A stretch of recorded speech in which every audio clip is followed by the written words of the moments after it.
my money moguls and financiers in training. I am so excited to be back with you. Welcome back to another episode of the Do.Different.Better Show. I'm your host, Elaine Rasmussen. On this show, we talk about wealth wisdom, money moves, and making finance simple for everyday people. I'm so excited for you to join me today.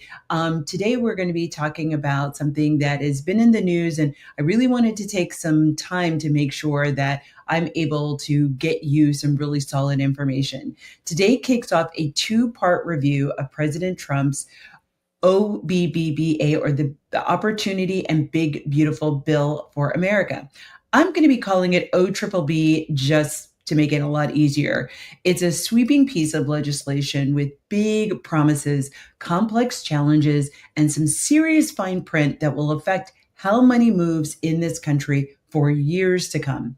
I'm going to cover the facts, the numbers, and the real world impact on your bank account, your business, and your community. And let's be real, most people never read the bill. All they hear are the headlines. But what actually changes when something like this passes? That's what we're going to unpack today in plain, simple English. We're going to talk about what's actually in this bill, where it came from, and why you should care, even if you don't follow politics every day. So let's get to it. First, what is the OBBB? In case you've been focused on getting your finances in order because you've been listening to the show, you may have missed the big news from the executive office that will impact every single person. The OBBB is a sweeping piece of federal legislation that passed the Congress, which is our legislative branch. According to the bill, it aims to overhaul specific economic policies, revise tax structures, change funding allocations, and reform certain federal programs. Think of it as a bundle of economic, regulatory, and investment changes all wrapped up in one package. In Washington, they love to give these bills big, bold names, but like a meal at a restaurant, the name doesn't always tell you what's actually in it. So my job today is to break down what's in OBBB line by line in plain English for you to understand. So first, let's talk about why was it introduced. OBBB was signed into law July 4th, 2025. It's a comprehensive legislation that aims to reshape various aspects of the federal tax code and financial landscape. The Tax Act, sorry, I got to pause here. My teleprompter just went out. Oh, God.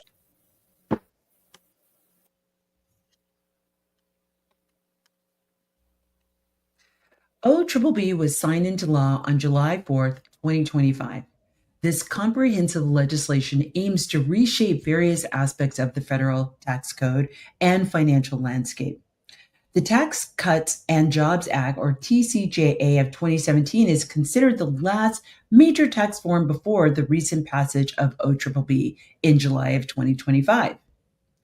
The official purpose statement in the bill says it's intended to power a series of changes to tax and spending policies, reflecting key priorities of the Trump administration's second term. Supporters argue it will boost economic growth, create jobs, strengthen national industries. However, opponents warn it could widen the deficit, shift benefits toward wealthier individuals or corporations, and reduce funding for key social programs that are still needed to weather the negative economic impacts of COVID and prior legislation. The politics around this bill are super intense because the stakes are really high.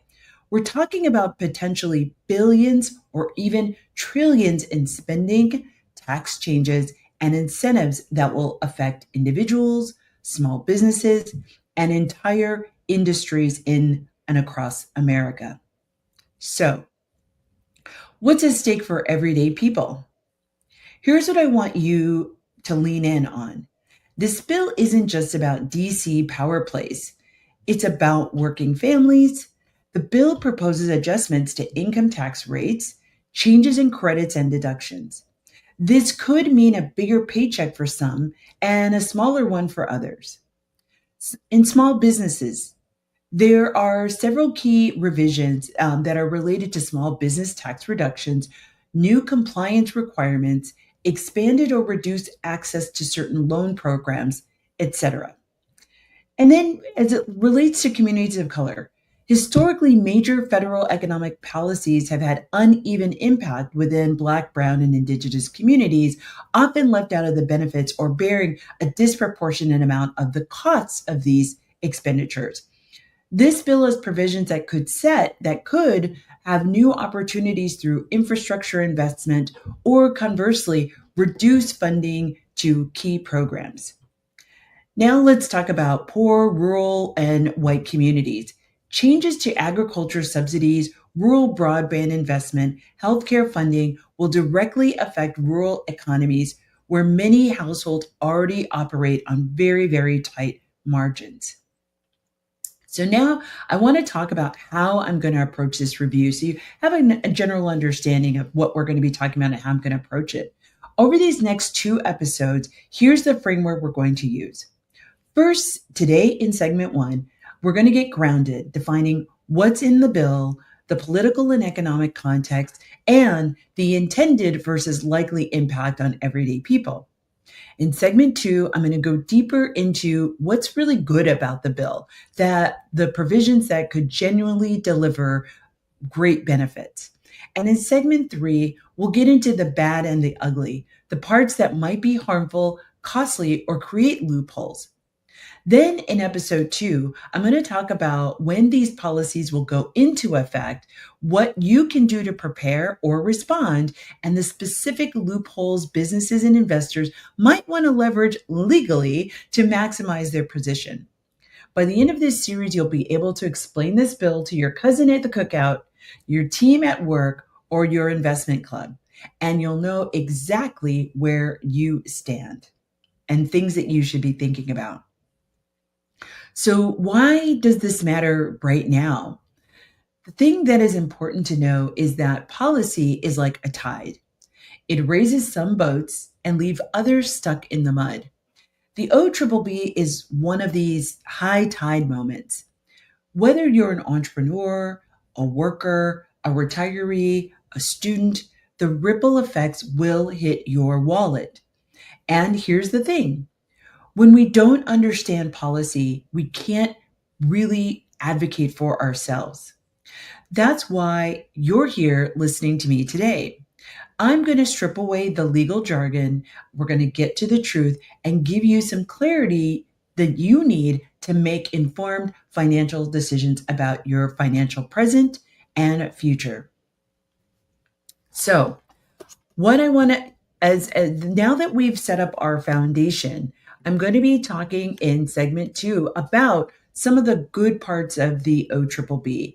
This could be, we're going to be talking about what are some of the wins for working families. We're going to be talking about what this means for small businesses. And there are a lot of intricate things that you're going to need to know as a small business.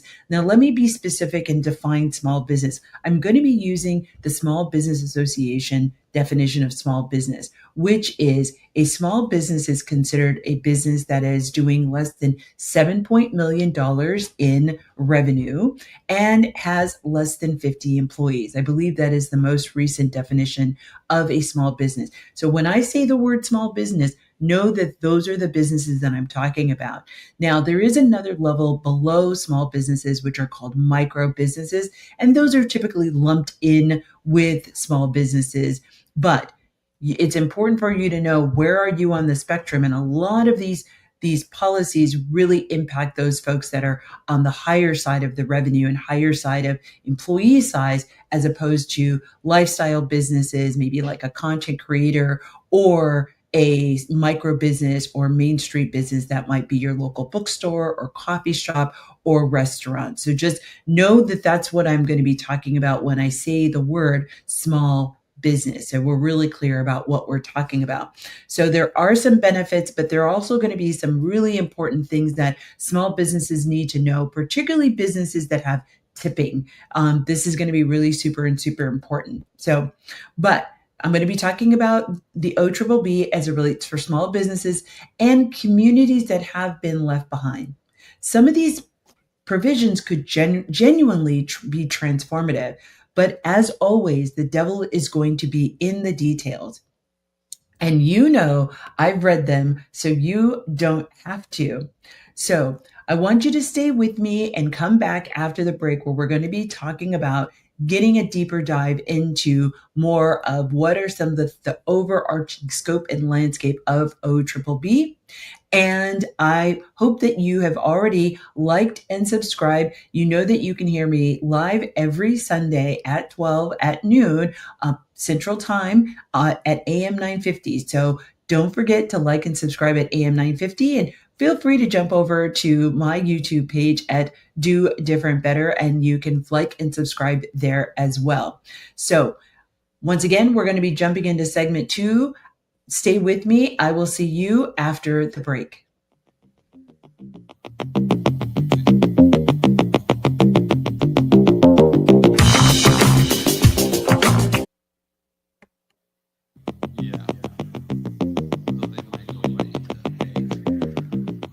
Hey, y'all. Welcome back to the Do.Different.Better Show. I'm your host, Elaine Rasmussen. And if you're just joining us, we're talking about President Trump's The Opportunity and Big Beautiful Bill for America, or what I like to call OBBB.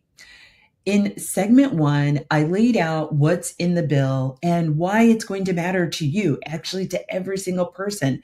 Now let's talk about the parts that could actually be wins for everyday people, small businesses, and underserved communities if they're implemented well. So keyword, if, right? So just remember that. And it's important to know that not all of these policies that I'm going to be talking about have very strict parameters that have been designed by the IRS. There is still direction that we're waiting for from the IRS as far as some specific definitions, some specific timelines, and things like that. So know that I'm going to keep you posted, but I'm going to give you as much information as I can. But know that some of these policies, which I'm going to cover in the next episode of like when they start and when they expire, but some of them still need guidance from the IRS. And so they're still a little fuzzy and unclear. Okay. But I'm going to give you as much information as I can right now and as simple a form as I possibly can right now. So first, number 1, the idea is that that the OBBB is going to put more money in your paycheck. The OBBB extends the lower individual income tax rate introduced in 2017. Now, what this means is for a middle income household, and a middle income household as defined by the US Census is earning roughly $50,000 to $150,000 a year. This could mean that you could keep $500 to $2,500 more annually. Now, that could be, depending on where you grocery shop, a couple of months of groceries. It could be paying off a chunk of a high interest debt or credit card, or finally starting that emergency savings plan that Elaine's been telling you to start, right? That you keep putting off and keep putting it off. But the real question is whether inflation or higher costs of living will eat into those gains, right? So, number 2, there's going to be a boost for small business. Small businesses get several tax breaks. The bill raises the Section 179 deduction limit for equipment, software, and technology upgrades from $1 million to $1.5 million, meaning more immediate write-offs instead of stretching them over 2 years. It also extends the 20% pass-through deduction for qualified business income, or QBI, to more industries and higher income thresholds. Let's just say you run an LLC or an S Corp or a sole proprietorship. This could mean thousands back into your pocket, depending on your revenue, which is money that you can reinvest into hiring, marketing, or new products or market expansion. Number 3, opportunity zones expansion.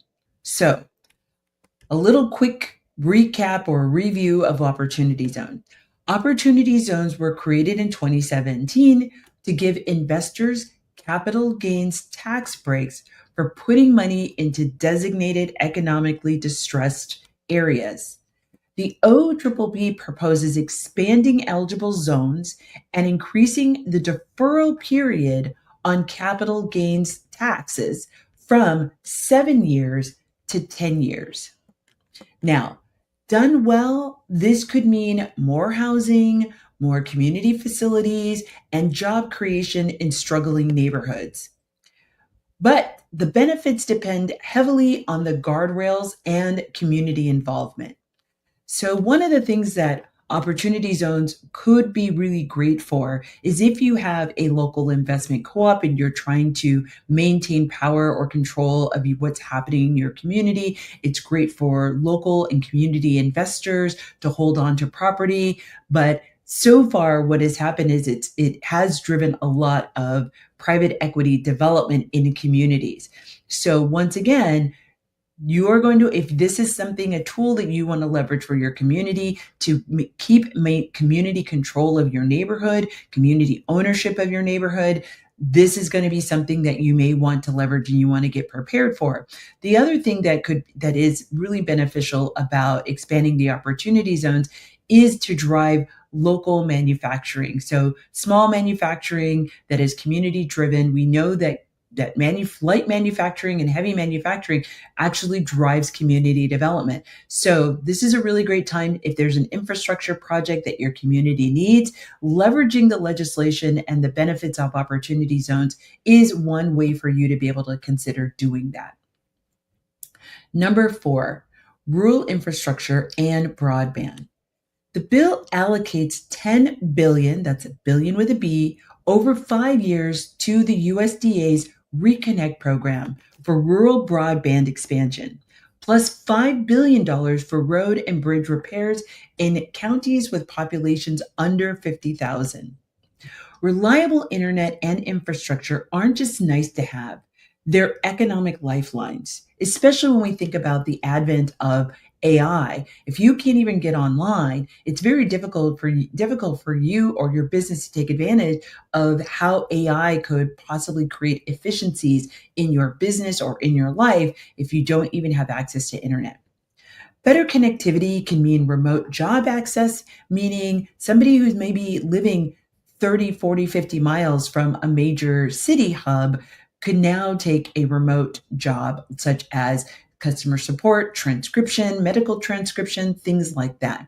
It could really open up the doors for remote job access, online education, telemedicine, and more competitive local businesses that are able to sell more nationally or possibly even globally, right? Number 5, manufacturing and energy incentives. Manufacturing provisions include a 10% tax credit for companies that bring production to the United States, plus an accelerated depreciation for domestic factory upgrades. On energy, the bill offers tax credits for natural gas expansion, nuclear power development, and carbon capture technology. Supporters say these incentives will strengthen U.S. energy and independence and create jobs in both traditional and emerging sectors. So, the thing that is really important to understand is that on paper, these are significant. Lowering taxes for middle income households, better tools for small businesses to expand not only their local footprint, but regional and possibly national footprint, which will then drive maybe increased production or service delivery, which then drives their local economy, is great. There's also, the targeted investment in neglected areas and rural connectivity. We know that these are all super, super important things. Now, again, the devil is going to be in the details of how these are carried out. So one thing that I would definitely share with you is if you are a small business, the opportunity here, especially if you work in any of the industries that are related to the things that I'm talking about, this is the time for you to get certified locally, regionally, nationally. So for women-owned businesses, you definitely want to think about getting WeBank certified, right? That's women owned businesses. This is getting certified with your county, especially as it relates to any designations such as small business, targeted small business, minority owned small business, women owned businesses. These are going to be crucial because it takes a while to get onto the platforms of your local supplier diversity or your municipal supplier portal. It takes a while, right? So start getting on those portals now, start getting set up. So as this money starts to move from federal to state, or even getting on the federal platform, I believe it's the .gov platform, to be able to be set up as a potential supplier, you want to get on there now because the process is not a quick process. So many of these are not going to turn into actual government contracts that are available to small businesses until maybe next year. So start getting ready now to be able to get on these platforms, get yourself set up as a supplier. So when these come, you are ready to bid. Start to learn how to bid for these kinds of jobs. Talk to your local chamber of commerce, talk to your local small business development agency or your local small SBA office to find out, how do I, one, get certified so I can be a potential supplier for the federal government or your local state or county government, but also what's the paperwork that you need to get started? Because if you haven't been good with your paperwork, now's the time to get good with the paperwork so that you are in a really good position to bid for some of these jobs. So I've talked about kind of all of the things that this is going to be encompassing, but it also is going to be providing some good job boosting manufacturing incentives. So once again, think about what's happening in your community. Are you really thinking about a job transition change, and you want to get into manufacturing? Maybe you're a young person listening to the show and you're thinking about your career options, really thinking about, if you're living in a community, there could be some economic opportunity as far as jobs goes. So think about, what are the jobs that might be coming to your community as a result of OBBB? Once again, it's going to be manufacturing. It's going to be anything related to the internet. There are things that are related to energy. So if you're a young person, I would encourage you to think about getting educated in some kind of energy focused or technological broadband installation. Maybe that's a career, or maybe you're a mom and you want to get out of what you might be thinking is a dead end job that has no financial mobility. There's lots of programs that are in your local city, state, and county that will pay for you to be retrained into one of these jobs that are going to be coming available in the next 12 to 24 months as a result of OBBB. So this is the way that you can start to leverage, knowing now what OBBB is going to be making its investments in, and how this can relate to your career transition, your small business growth, or understand how your community might be changing and evolving as a result of the investments that are going to be put into the OBBB, right? But as with anything, the devil is going to be in the details of how these programs and how these incentives are actually going to be leveraged, either by your city, by your county, by your township, and quite frankly, by the federal government. Because while the OBBB highlights some of these things, not all of them are clearly defined as to how they will actually be executed. So you're going to want to keep listening to the show, because I'm going to keep you posted on as many of these things as possible. But feel free to ask me a question, send me a DM, either on Instagram or on my YouTube channel, to be able to, I can answer some questions either on the show, or I can answer questions in the comment section. But it's really going to come down to the fine print as far as who's going to qualify for some of these opportunities and benefits, how the funds are going to be distributed, and whether there's actually going to be oversight. That's going to be super important. Right now, the way that some of the bill is written, there's very little oversight into any of these things other than what might be outlined by typical tax structure or the IRS. Anything, and even some of the things that are in there, the IRS still needs to provide guidance on to make sure that you are in compliance and making sure that you do not get yourself stuck in a situation. Because I will just tell you, you do not want to go through an audit. Okay, I don't want that for you, right? But so really wanting to make sure that you understand the things that are coming down the pike. But these will really determine if some of these policies or all of these policies really help Main Street or just pad the corporate bottom line.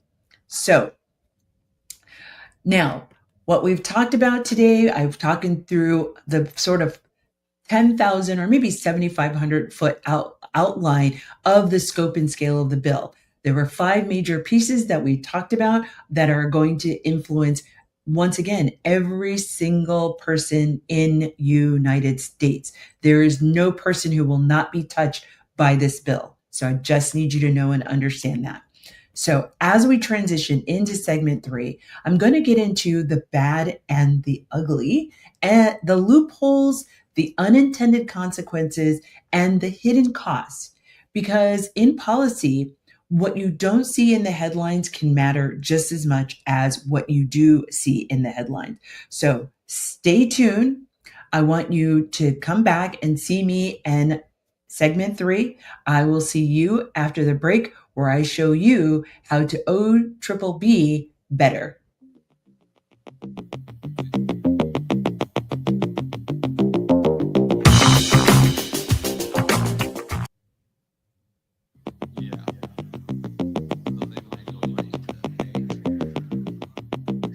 Welcome back to the Do.Different.Better Show. I'm your host, Elaine Rasmussen, and we are in the final segment of our part 1 breakdown of the Big Beautiful Bill, or OBBB.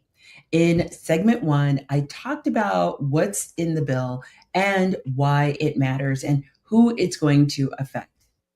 In segment 2, we covered all the things that are great about the bill, the provisions that could be real wins for families, for small businesses, and for communities. But I'm always going to keep it 100 with y'all. So I can't just talk about the good without talking about the bad and the ugly, the parts of the bill that could have hidden costs, some unintended consequences, or just plain old loopholes for those already at the top. And maybe for some of you who are aspiring to get to the top. But I'm going to get into it. So let's go ahead and get started. So number 1, who's really going to get these big tax breaks?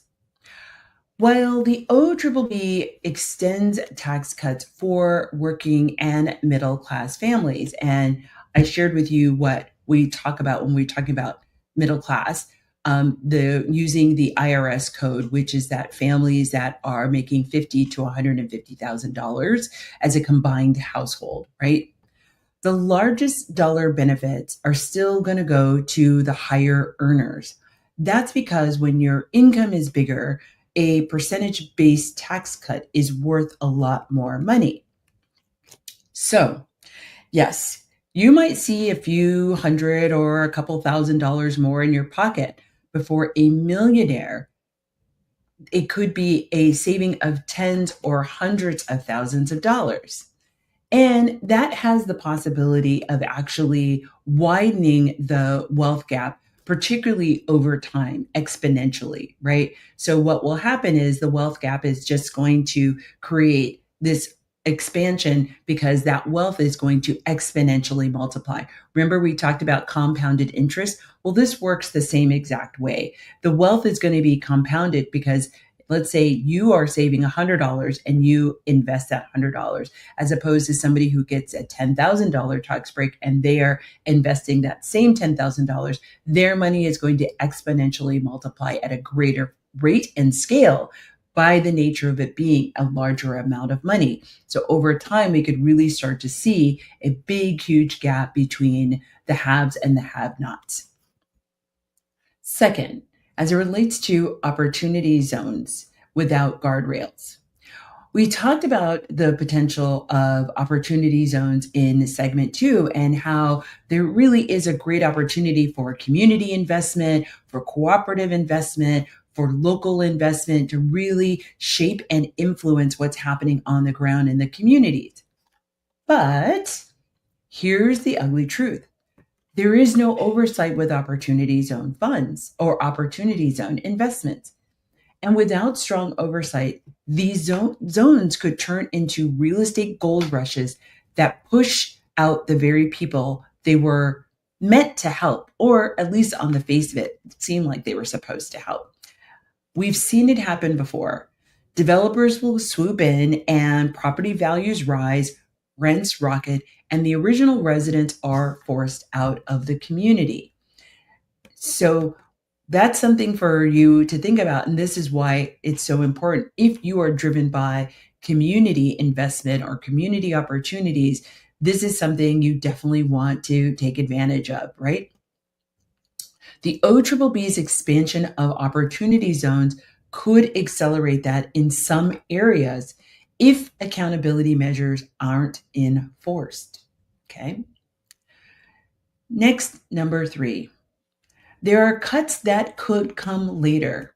So, tax cuts sound great on the face, right? But we can be duped into a false sense of security around tax cuts, either by our not knowing and understanding our particular tax bracket. It could be like not understanding the timing and the present and future implications of the tax cut on us as an individual, or on us as a business, or on us as an institution, right? So once again, tax cuts sound great until you remember that the federal budget still has to balance somehow.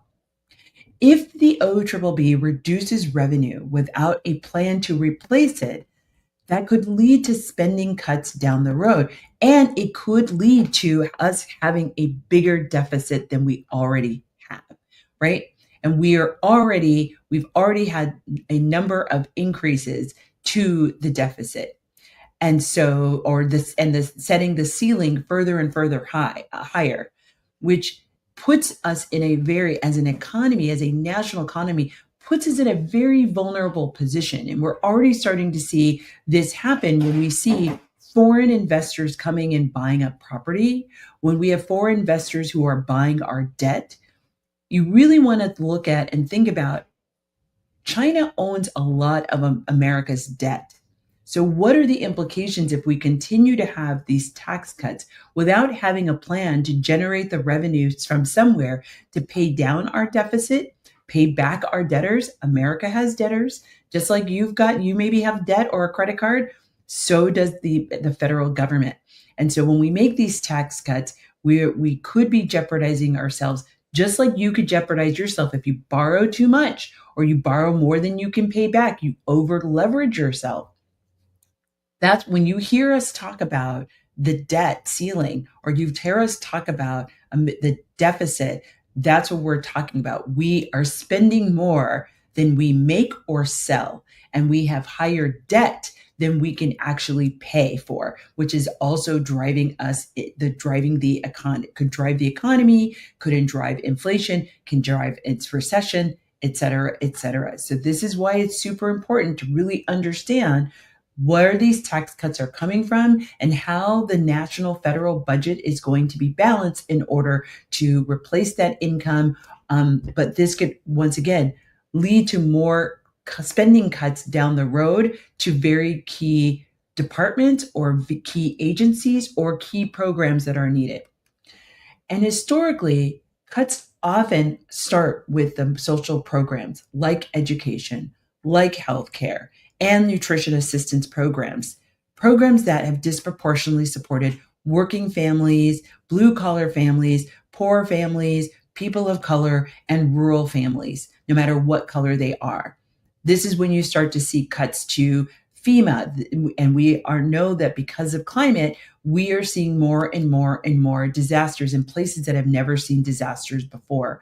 Both man-made disasters with data centers exploding, as well as natural disasters from Mother Nature, tornadoes hitting, tsunamis. There was a tsunami warning just a month ago in Los Angeles due to some activity that was happening across the globe. So these are the things we want to be we want to be mindful of.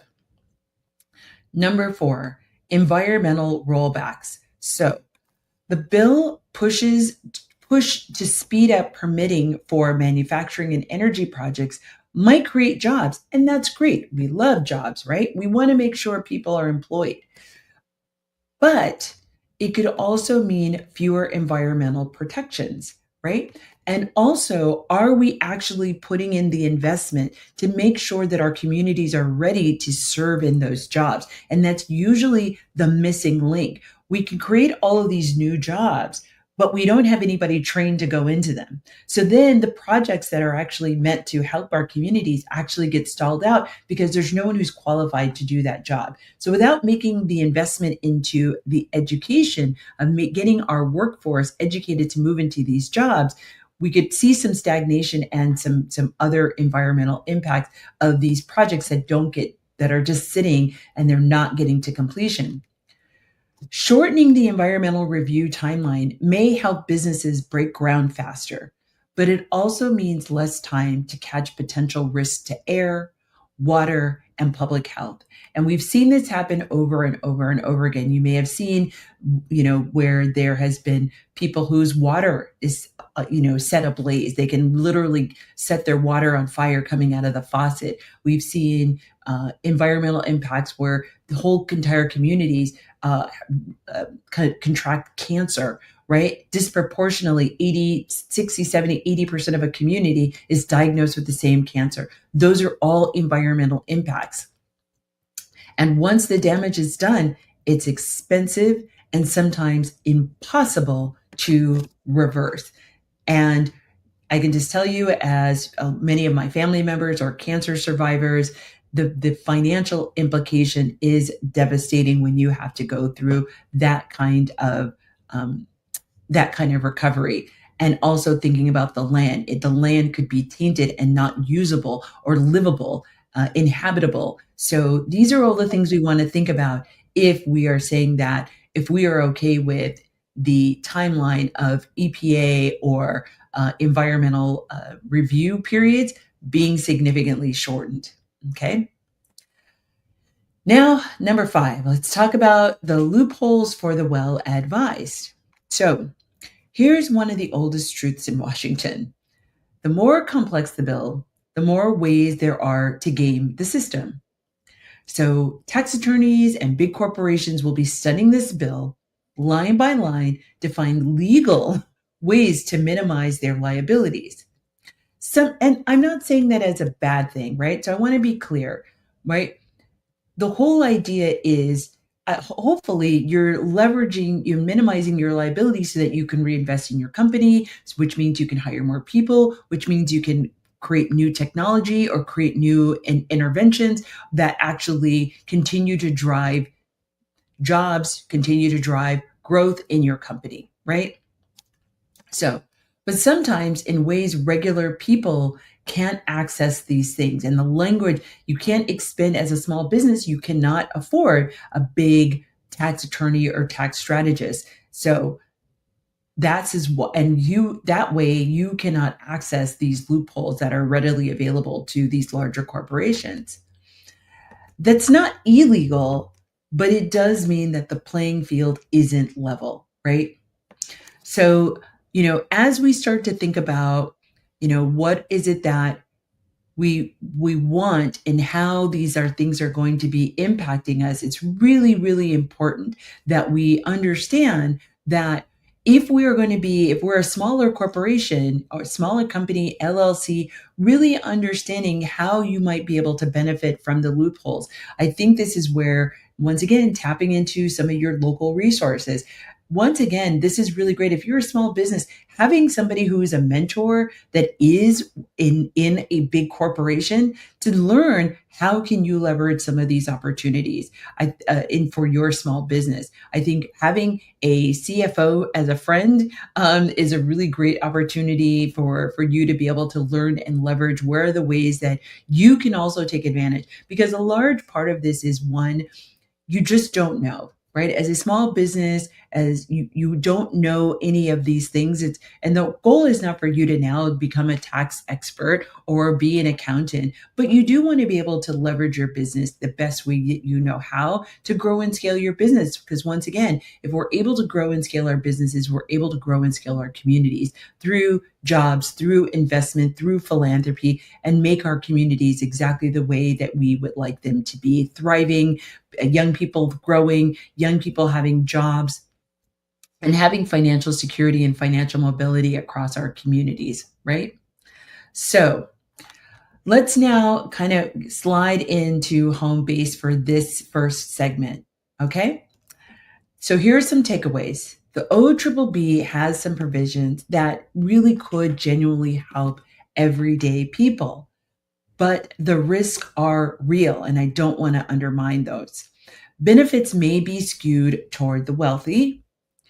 Investments could displace vulnerable communities, and revenue losses could mean future cuts to public services, important key public services.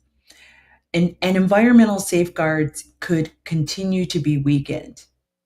And complex rules do create advantages for those who can afford top tier legal and tax strategy advice.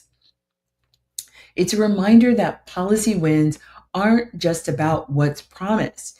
They're about how the rules are actually written, who actually can play the game, and who is left watching from the sidelines. So, I really hope that this is giving you something to think about as it relates to no matter where you live, no matter who you are, no matter what your socioeconomic class is, there is something in this bill for everyone to be aware of and be very, very vigilant about how might it impact you directly. This is one of the policies, one of the things that I like to talk about, or I like to say, is that generally federal policy doesn't necessarily touch you directly. Those policies that touch you and impact your daily life usually come at the local level, whether it's city or state. This is one of these instances where, again, this will touch every single human being in the United States, no matter who you are, no matter who your social economic class is. It is going to be something that is going to impact you. So really understanding how this might implicate your community, which then directly impacts you, how this might influence the state spending, your city council spending, could be impacted and most likely will be impacted by this bill. It will influence how your community is shaped, right? So definitely, I encourage you, this is the time, if you've never gotten involved in your local, what's going on in your local community, this is a great time for you to get involved go to the town hall meetings, go to your local city council meetings, and really understand how this might impact how your community is designed, how your community grows, or how it doesn't grow, and working with your local elected officials to contribute to like making the community really have an economic thrive and financial mobility that then secures your financial future, no matter what age you are. Whether you're a baby boomer and you're getting ready to retire, but you want to leave something for your grandchildren, this could impact you. Or maybe you're a Gen Zer and you're new to the workforce and you're trying to figure out what's a good solid career for you to go into, because the implications here, once again, the last major tax changes were done in 2017. So almost, what's that, 8 years ago? So, and when we will see another tax change, Who knows? So these could have very long lasting implications that we will continue to feel the influence and impact of for years to come. So now is the time to buckle up and get prepared and figure out, what does this mean for you, and what might be the strategies you need to be able to do that. So that is it for part one of OBBB today. Today, I've laid out the lay of the land, the good, the bad, and the ugly.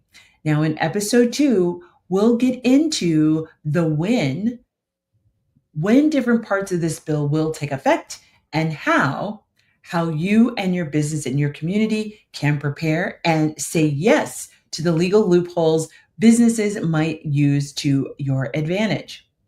Because if the game is changing, you need to know the rules, not just survive, but to win. I am your host, Elaine Rasmussen, and you're listening to the Do.Different.Better Show. It's so great to have you. Don't forget to like and subscribe. Hit me up on Instagram. Send me a DM. Send me your burning questions. Let me know. I'm going to start doing some Instagram live streaming and YouTube streaming. So definitely I'll give you some opportunities. I'll make some announcements about that. But definitely follow me on Instagram at Do.Better with Elaine, and I will make sure that you are up to date on all of the times when those Ask Me Anything sessions are going to be open and available. But thank you for joining me today. Don't forget to join me for episode part 2 of the OBBB, and I will see you next time when I show you how to do different better.